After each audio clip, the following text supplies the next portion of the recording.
Hello friends, class की में आपका स्वागत है। तो आज हम पढ़ेंगे क्लास 9 का अध्याय 2 संसाधन के रूप में लोग। तो चलिए हम शुरू करते हैं अवलोकन से।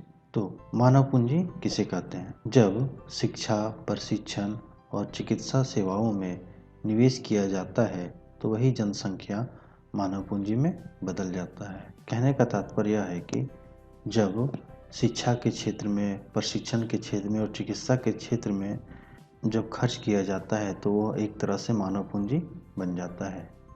परिचय: संसाधन के रूप में लोग वर्तमान उत्पादन, कौशल और क्षमताओं के संदर्भ में किसी देश के कार्यरत लोगों का वर्णन करने का एक तरीका है। उत्पादन पहलू की दृष्टि से जनसंख्या पर विचार करना सकल राष्ट्रीय उत्पादन के सृजन में उनके योगदान की क्षमता को बल देता है। दूसरे संसाधनों की भांति ही जनसंख्या भी एक संसाधन है। जिस तरह हमारा दूसरा संसाधन है उस तरह से जनसंख्या भी हमारे लिए एक संसाधन है। एक मानव संसाधन या विशाल जनसंख्या का एक सकारात्मक पहलू है। एक विशाल जनसंख्या जो है एक सकारात्मक पहलू है। वो क्या है संसाधन का? जब शिक्षा के क्षेत्र तथा स्वास्थ्य बहुत अधिक खर्च होता है, उसको करने में, उसे विकसित किया जाता है, तब इसे मानव पूंजी का निर्माण कहते हैं। कहने का तात्पर्य है जब शिक्षा के क्षेत्र में बहुत अधिक खर्च हो रहा है, स्वास्थ्य के क्षेत्र में बहुत ज़्यादा खर्च हो रहा है, तो एक मानव पूंजी का निर्माण होता है। मानव पूंजी में निवेश किसे कहा जाता है? जब शिक्षा के क्षेत्र में, प्रशिक्षण के क्षेत्र में और स्वास्थ्य सेवाओं के क्षेत्र में जो पूंजी निवेश किया जाता है, लगाया जाता है, तो उसे मानव पूंजी में निवेश कहते हैं। जब उच्च आय से न केवल अधिक शिक्षित और अधिक स्वस्थ लोग को लाभ होता है बल्कि समाज को भी यह प्रत्यक्ष तरीकों से लाभ होता है। कहने का तात्पर्य है कि जब अधिक आय होता है, जब वो अधिक शिक्षित लोग होते हैं, तो उससे पूरे समाज को फायदा होता है, न ही किसी एक जन को। अब प्रत्यक्ष तरीके से क्या, पूरे समाज को लाभ मिलता है, क्योंकि अधिक शिक्षा या अधिक स्वस्थ जनसंख्या का लाभ उन लोगों तक भी पहुंचता है जो स्वयं प्रत्यक्ष रूप से उतने शिक्षित नहीं है या उतनी स्वस्थ सेवाएं उन्हें प्रदान नहीं की गई है। कहने का तात्पर्य है जब बहुत अधिक पैसे खर्च किया जाता है लोगों को स्वास्थ्य के प्रति और शिक्षा के प्रति, तो क्या होता है, जो कम पढ़े लिखे होते हैं, जो शिक्षित नहीं होते हैं या जो स्वस्थ होता है, वो अपने स्वास्थ्य का देखभाल नहीं कर सकते हैं, तो इस स्थिति में क्या होता है, उन्हें भी उस सेवाओं का लाभ मिल पाता है। वास्तव में मानव पूंजी एक तरह से अन्य संसाधनों जैसे भूमि और भौतिक पूंजी से श्रेष्ठ है। मानव पूंजी जो है एक तरह से भूमि और भौतिक पूंजी से क्या है, बहुत अधिक श्रेष्ठ है, क्योंकि मानव संसाधन भूमि और पूंजी का उपयोग कर सकता है। क्योंकि मानव संसाधन जो है वो अपना भूमि का भी उपयोग कर सकता है और पूंजी का भी उपयोग कर सकता है। भूमि और पूंजी अपने आप उपयोग नहीं हो सकता है, जबकि भूमि और पूंजी अपने आप नहीं उपयोग हो सकता है। कहने का तात्पर्य है मानव जो संसाधन है वो भूमि का भी उपयोग कर सकता है और पूंजी का भी उपयोग कर सकता है, लेकिन भूमि और पूंजी अपने आप को उपयोग नहीं कर सकता। क्या दोनों मित्रों के बीच आप में कोई अंतर पाते हैं? वे कौन से अंतर हैं? जो यहाँ पे हमारा चित्र दिखाया गया है, ये दोनों मित्र, एक मित्र ये है और एक मित्र ये है। तो ये दोनों मित्रों के बीच क्या कोई अंतर आपको दिखाई दे रहा है? वे कौन से अंतर है, उसके बारे में हम लोग चर्चा करेंगे। इन दोनों व्यक्तियों के अध्ययनों से हमने देखा कि सकल स्कूल जाता है। एक सकल नाम का व्यक्ति है जो क्या है, स्कूल जाता है, जबकि विकास स्कूल नहीं गया, जबकि विलास जो है वो स्कूल नहीं गया। एक सकल नाम का एक व्यक्ति रहता है और एक विकास नाम का एक व्यक्ति रहता है, जबकि ये स्कूल गया और विलास स्कूल नहीं जा पाया। तो सकल शारीरिक रूप से हिष्ट-पुष्ट और स्वस्थ था। सकल जो है, सकल क्या है, शारीरिक रूप से हिष्ट-पुष्ट है, मतलब पूरी तरह से वो स्वस्थ है, जिसके कारण वो स्कूल जा पाया। उसे बार बार डॉक्टर के पास जाने की आवश्यकता नहीं पड़ती है। सकल जो है उसको बार बार डॉक्टर के पास जाने की आवश्यकता नहीं पड़ती है। विलास गठिया का रोगी था। विलास जो है, विलास को एक बीमारी था, गठिया बीमारी, जिससे उसे बार बार डॉक्टर के पास जाना पड़ता था, जिसके कारण वो स्कूल नहीं जा पाता था अच्छे तरीके से। शकल ने कंप्यूटर में डिग्री प्राप्त की। शकल जो था उसने कंप्यूटर में डिग्री प्राप्त की और शकल को एक प्राइवेट फार्म में नौकरी मिल गई। विलास वही काम करता रहा जो उसकी माँ करती थी। अपनी माँ की तरह वह परिवार को पालने पोसने के लिए उसकी आय बहुत कम थी।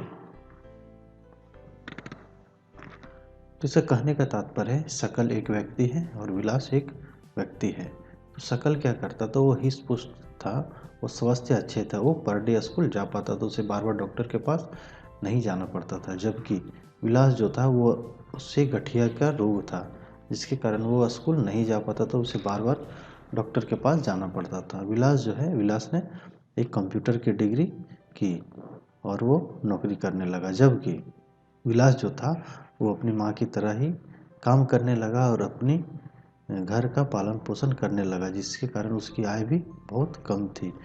मतलब वो जो पैसा कमाता था वो बहुत ही कम था, वो अपने परिवार को नहीं चला पाता था। शकल के मामले में कई वर्षों की शिक्षा ने उसकी श्रम की गुणवत्ता बढ़ाई। शकल जो है उसने बहुत सारी पढ़ाई की बहुत वर्षों तक, जिससे उसकी गुणवत्ता बहुत ही अधिक बढ़ गई। इससे उसकी कुल उत्पादकता में वृद्धि हुई। कुल उत्पादक देश की समृद्धि में योगदान देती है, जिसके कारण क्या हुआ, वो जो कुल उत्पादकता था उसमें वृद्धि हुआ, वो पैसे अच्छे कमाने लगा और अपने आप को प्रोग्रेस किया। बदले में व्यक्ति का वेतन के रूप में दिया, फिर उसकी पसंद के लिए दूसरे के रूप में प्रतिफल मिलता है, जिससे उसे वेतन के रूप में कुछ पैसे दिया जाता था। विलास को उसके जीवन के आरंभिक भाग से कोई शिक्षा या स्वास्थ्य सेवा नहीं मिल सकी। विलास जो एक व्यक्ति था उसको शुरू से ही जीवन का जो है आरंभ से ही उसे अच्छी शिक्षा और स्वास्थ्य दोनों ही नहीं मिल पाया, जिसके कारण वो आगे नहीं बढ़ पाया। वह अपनी माँ की भांति ही मछलियाँ बेचकर अपना जीवन यापन करता था। कहने का तात्पर्य यह है कि विलास जो था उसको आरंभिक से ही शिक्षा और स्वास्थ्य दोनों सेवाएं अच्छे रूप से नहीं मिल पाई, जिसके कारण वह आगे नहीं बढ़ पाया और वह अपनी माँ की भांति मछलियाँ बेचकर ही अपना जीवन यापन करने लगा। इसलिए वह अपनी माँ की तरह ही यह कुशल श्रमिक का वेतन पाता था, इसलिए वो अपनी माँ की तरह ही थोड़ा बहुत कुछ पैसे कमा लेता था। जापान जैसे देशों में मानव संसाधन पर निवेश किया जाता है।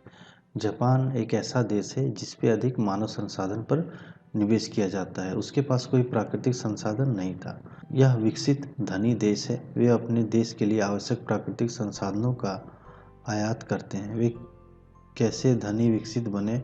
उन्होंने लोगों में विशेष रूप से शिक्षा और स्वास्थ्य के क्षेत्रों में निवेश किया। उन लोगों ने भूमि और पूंजी जैसे अन्य संसाधनों का कुशल उपयोग किया।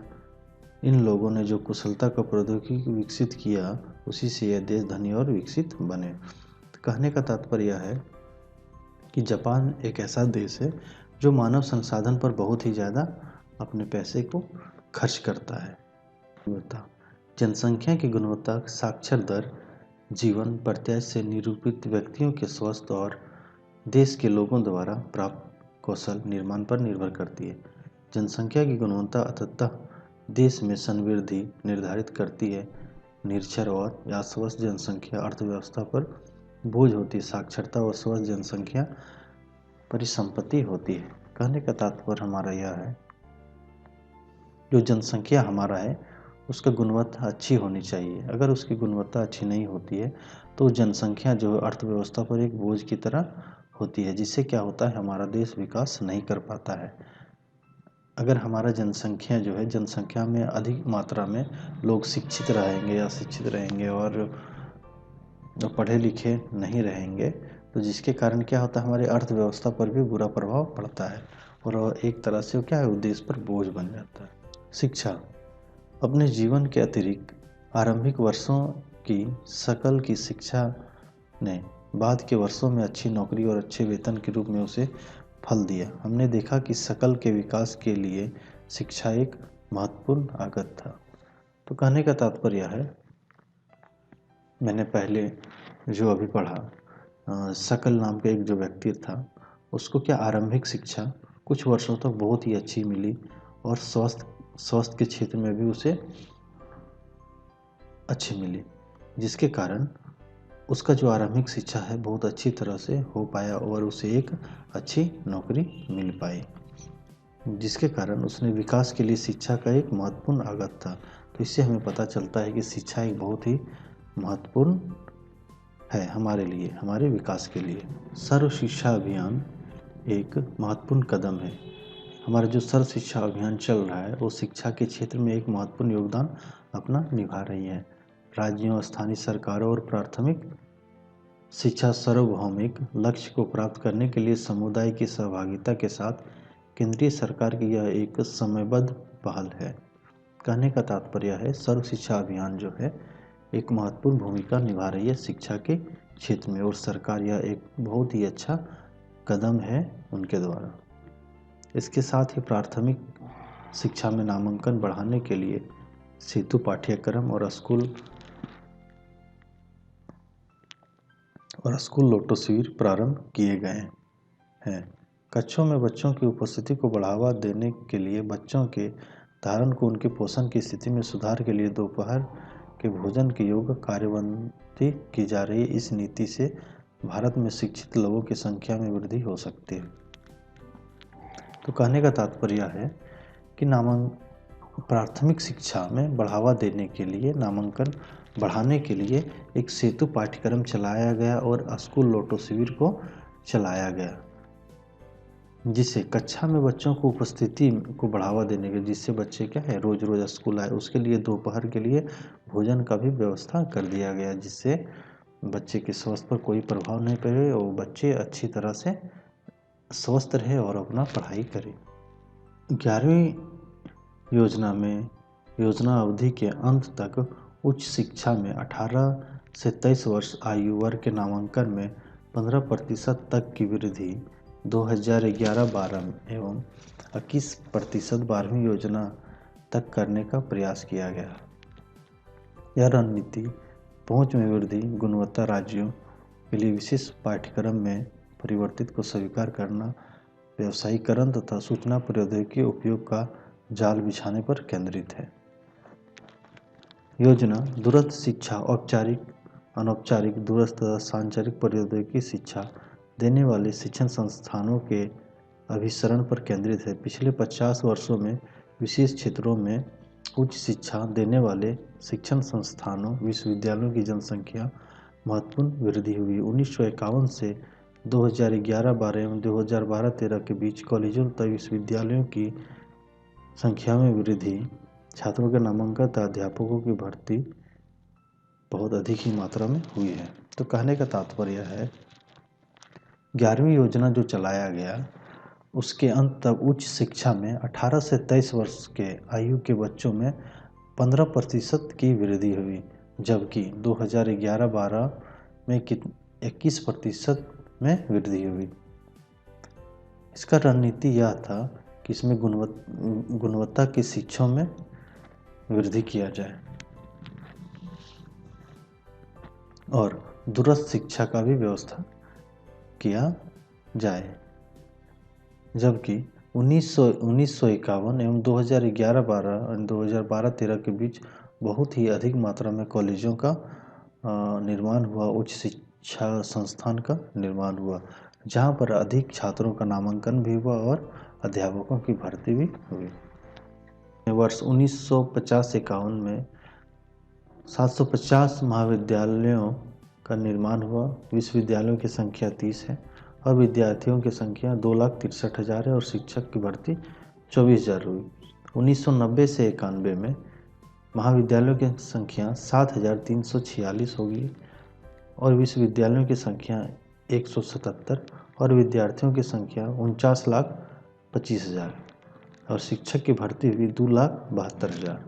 और 1996 से 1997 के बीच महाविद्यालयों की संख्या हो गई 9,703 और विश्वविद्यालयों की संख्या हो गए 214 और विद्यार्थियों की संख्या हो गए 67,55,000 और शिक्षकों की भर्ती हुई 3,21,000, जबकि 1998 से 1999 में महाविद्यालयों की संख्या 11,000 निवासी हो गया और विश्वविद्यालयों की संख्या 238 और विद्यार्थियों की संख्या 74,17,000 हो गए और कुल शिक्षक हो गए 3,42,000।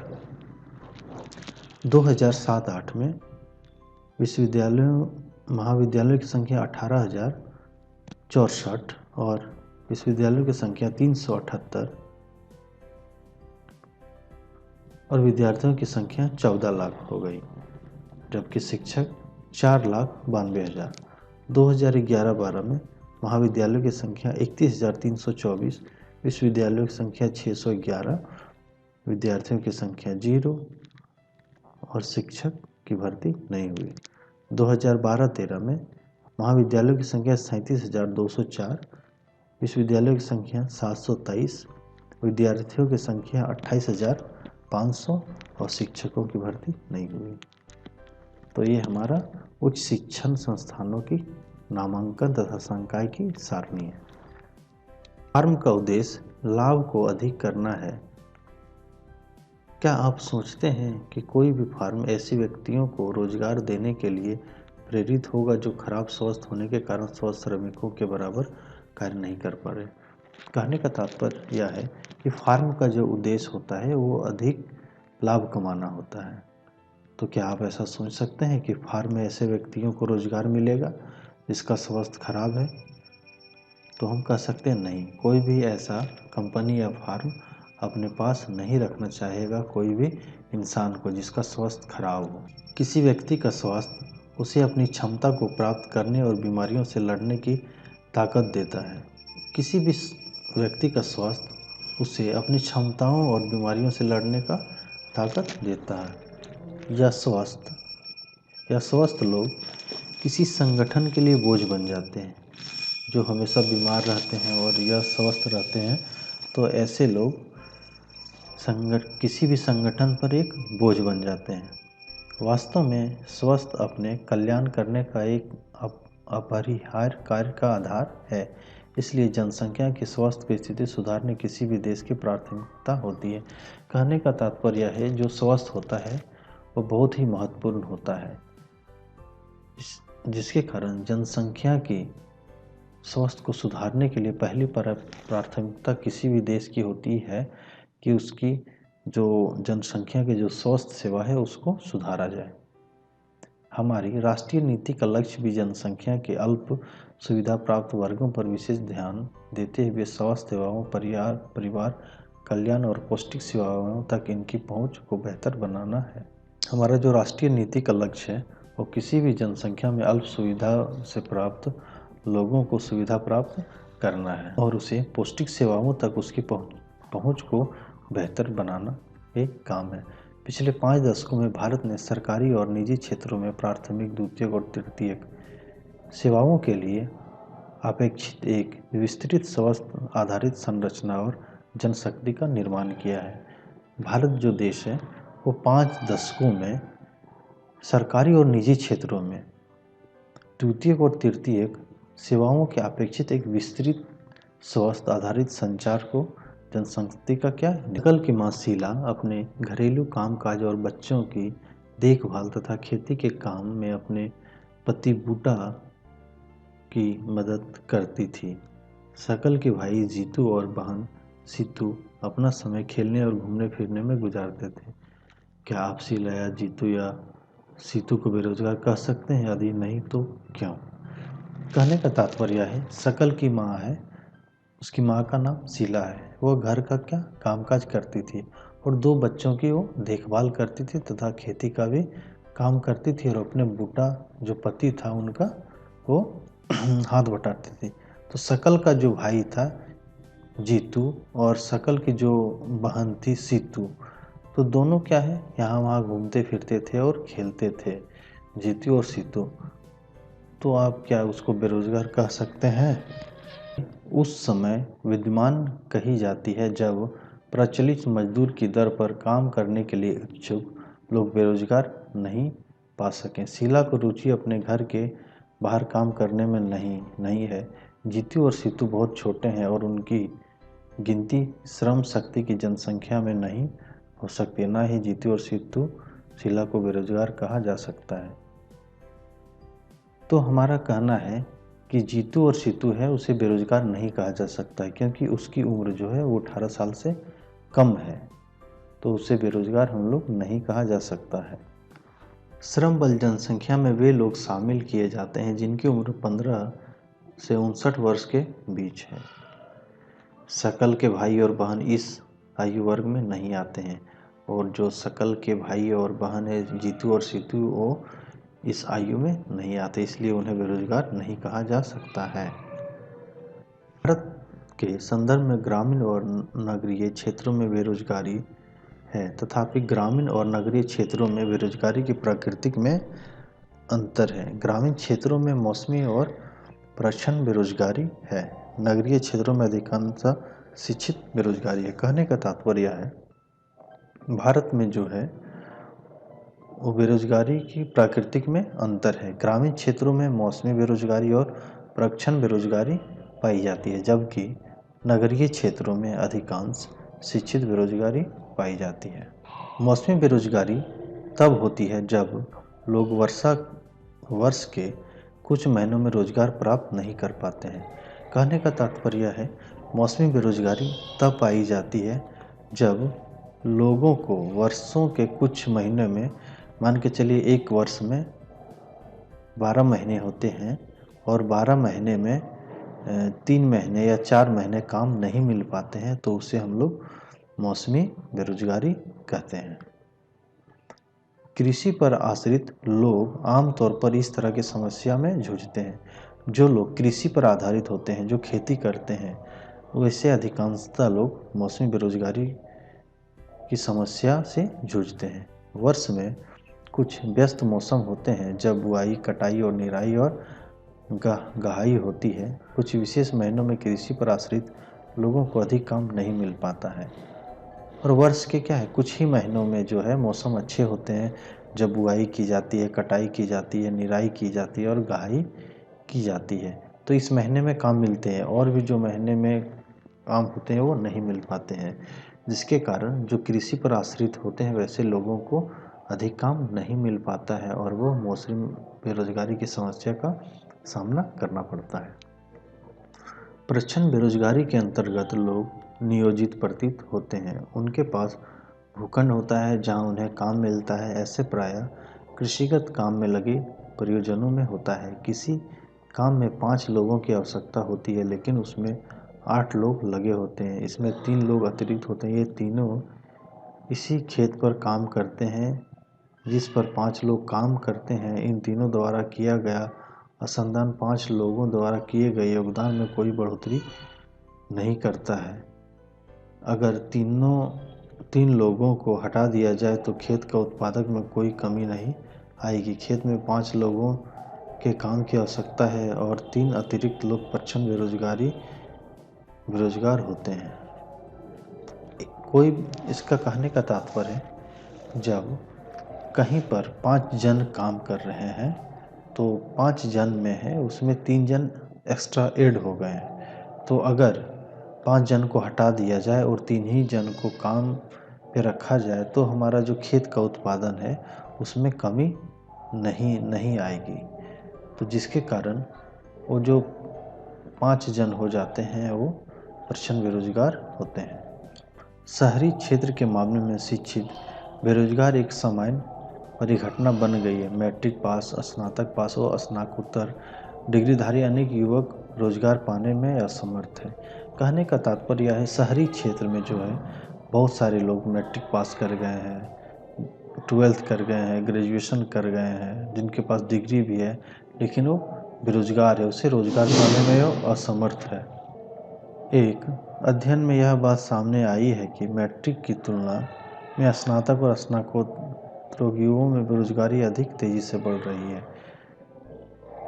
एक सर्वे के अनुसार देखा गया है जो मैट्रिक के तुलना में जो लोग ग्रेजुएशन कर लिए हैं या पीजी कर लिए हैं उन युवाओं में बेरोजगारी क्या है बहुत तेजी से बढ़ रही है।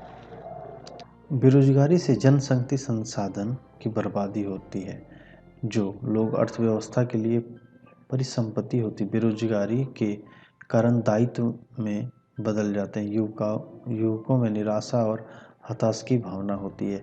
जब बेरोजगारी बढ़ती है तो युवाओं में क्या हताश और निराशा की भावना अधिक बढ़ने लगती है।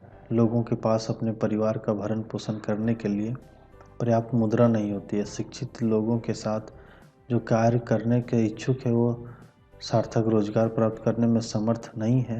यह एक बड़ा सामाजिक अपव्यय है। तो जो हमारे समाज में, इसका कहने का तात्पर्य है, जो हमारे समाज में बहुत पढ़े लिखे जो लोग रहते हैं उसे काम नहीं मिल पाता है, बहुत ही निराश भावना के हो जाते हैं। यहाँ तक कि वो अपना परिवार का भरण पोषण करने के लिए पर्याप्त मुद्रा भी नहीं इकट्ठा कर पाते, नहीं कमा पाते हैं। जिसके कारण से क्या होता है, समाज में एक बहुत बड़ा ही अपव्यय पैदा होने की संभावना बन जाती है। बेरोजगारी से आर्थिक बोझ में वृद्धि होती है। कार्यरत जनसंख्या पर बेरोजगारों की निर्भरता बढ़ती है। किसी व्यक्ति और साथ ही साथ समाज के जीवन में गुणवत्ता पर बुरा प्रभाव पड़ता है। बेरोजगारी के आर्थिक, इसका कहने का तात्पर्य है बेरोजगारी से आर्थिक स्थिति में बहुत ही बोझ की वृद्धि होती है। इसलिए किसी अर्थव्यवस्था के समग्र विकास पर बेरोजगारी का अहितकर प्रभाव पड़ता है। इसलिए क्या होता है, किसी भी अर्थव्यवस्था पर जो बेरोजगार होता है बहुत ही यही प्रभाव पड़ता है। बेरोजगार में वृद्धि मंदीग्रस्त अर्थव्यवस्था का सूचक है। बेरोजगार में वृद्धि होना या मंदीग्रस्त होना या क्या, यह अर्थव्यवस्था का एक सूचक है। यह संसाधनों की बर्बादी भी करता है जिसे उपयोगी ढंग से नियोजित किया जा सकता है। अगर लोगों को संसाधन के रूप में प्रयोग नहीं किया जा सकता है तो उसे स्वाभाविक रूप से अर्थव्यवस्था के लिए दायित्व। जो सांख्यिकीय रूप से है, भारत में बेरोजगारी की दर बहुत ही निम्न है। बड़ी संख्या में निम्न आय और निम्न उत्पादक वाले लोगों की गिनती नियोजित लोगों में की जाती है। वे पूरे वर्ष काम करते प्रतीत होते हैं लेकिन उनकी क्षमता और आय के हिसाब से उनके लिए पर्याप्त नहीं होते हैं। वे काम तो कर रहे हैं पर ऐसा प्रतीत होता है कि वे काम उन पर थोपे हुए हैं, इसलिए शायद वे अपनी पसंद का कोई अन्य काम करना पसंद करते हैं। इसका कहने का तात्पर्य है भारत में जो है सांख्यिकीय रूप से बेरोजगारी की दर बहुत ही निम्न है। वे पूरे वर्ष तो काम तो कर रहे हैं लेकिन ऐसा प्रतीत होता है कि उन पर कोई भी काम थोपे गए हुए, वो अपने मन से उस काम को नहीं कर रहे हैं। गरीब लोग बेकार नहीं बैठ सकते हैं, वे किसी भी काम से जुड़ना चाहते हैं चाहे वो कितनी भी कमाई हो। गरीब लोग जो होते हैं वो बेकार नहीं बैठना चाहते हैं, वो किसी न किसी भी काम को वो करना चाहते हैं, चाहे उसकी कमाई कोई भी क्यों नहीं है। अपनी इस कमाई से वे किसी तरह जीवन व्यतीत करते हैं। वो जो गरीब लोग किसी तरह से अपने पैसा कमाते हैं, मजदूरी करके वो अपने जीवन को निर्वाह कर पाते हैं। इसके अतिरिक्त प्राथमिक क्षेत्र में स्वरोजगार का एक विशेषता है। यद्यपि सभी लोगों की आवश्यकता नहीं होती है, फिर भी पूरा परिवार खेतों में काम करता है। प्राथमिक क्षेत्रों में क्या होता है कि लोगों की आवश्यकता नहीं है लेकिन उसके बाद भी अब उसका पूरा परिवार खेतों में काम करता है। इस तरह कृषि क्षेत्र में प्रचंड बेरोजगारी होती है। इस तरह से कृषि क्षेत्र में प्रचंड बेरोजगारी भी होती है, लेकिन जो उत्पादन होता है उससे पूरे परिवार की हिस्सेदारी होती है। खेत के काम में साझेदारी और उत्पादित फसल के हिस्सेदारी की धारणा ग्रामीण क्षेत्रों में बेरोजगारी की कठिनाइयों में कमी लाती है, लेकिन इससे परिवार की गरीबी कम नहीं होती है और प्रत्येक परिवार में अधिशेष श्रमिक रोजगार की तलाश में गांव से शहरों की ओर प्रवास करते हैं। इसका कहने का तात्पर्य है कि खेतों में 2 जन का काम होते हुए पर भी वहाँ 5 जन पूरा परिवार काम करता है, जिसके कारण प्रचंड बेरोजगारी उत्पन्न होती है। लेकिन उत्पादन में सभी की हिस्सेदारी और भागीदारी होती है, लेकिन इससे पूरा परिवार की गरीबी जो है कम नहीं हो पाती है, जिसके कारण जो श्रमिक लोग रहते हैं जिसे रोजगार नहीं मिल पाता है वो गांव से शहर की ओर प्रवास करते हैं, मतलब चले जाते हैं शहर काम करने के लिए। आइए उपरोक्त तीनों क्षेत्रों में रोजगार के परिदृश्य की चर्चा करें। कृषक का सबसे अधिक अवशोषण करने वाला अर्थव्यवस्था के क्षेत्र कृषि है। पिछले वर्षों में पूर्व चर्चित प्रचंड बेरोजगारी के कारण कृषि पर जनसंख्या की निर्भरता में कुछ कमी आई है। कृषि अधिशेष श्रम का कुछ भाग द्वितीयक या तृतीयक क्षेत्र में चला गया है। द्वितीयक क्षेत्र में छोटे पैमाने पर होने वाले विनिर्माण में श्रम का सबसे अधिक अविशेषण है। तृतीय क्षेत्रों में जैव प्रौद्योगिकी, सूचना प्रौद्योगिकी आदि सहित विभिन्न नई सेवाएं सामने आ रही है। अगर ये वीडियो हमारा पसंद आए तो लाइक एंड सब्सक्राइब जरूर करें। थैंक यू, धन्यवाद।